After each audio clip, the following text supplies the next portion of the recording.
Foundation for Individual Rights in Education, called FIRE, hundreds of colleges around this country have policies encouraging students to report any offensive speech or other crime think they overhear from their classmates.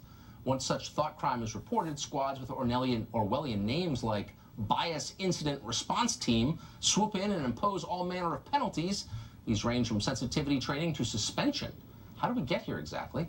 Robert Shibley is the executive director of FIRE, and he joins us now. Robert, thanks a lot for coming on. Thanks very much for having me. It's hard to believe this is real. Bias response teams? Not only is it real, it's really horrifyingly widespread. We found more than 230 of these teams in our searches across campuses nationwide, and we're sure there's more that we haven't identified. The ones we found, though, cover and they monitor the speech of 2.84 million students. So the idea is that the school is sending out students to tattle on other students for saying things they believe is what, offensive, indecent, inappropriate? Like, what's the standard? In some cases, and the standard varies, but they're actually trying to seek out bias and destroy it on campuses. And so through a series of online forms that you often fill out, or just encouraging students. I mean, we see, if you see something, say something on some of these bias response team websites, they're encouraging people to come forward, and they say, if you hear something that's biased, and that can be defined as something as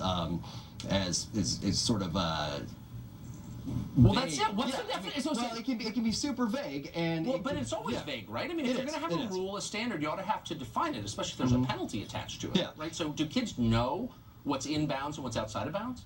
I don't think they do, and it varies from place to place. Some, it depends on the protected classes that are covered by the bias response teams, and some of them are crazy. Like in Kentucky, one of the protected classes at the University of Kentucky is smoker status. There's universities that protect size. There's a university, I think Oregon, protects shape. So you're not allowed to complain about smoking in Kentucky? Right, well, you're not allowed to try to either relate to somebody or avoid relating to them based on a stereotype that you might have in your mind about smokers if it's negative. So not only can you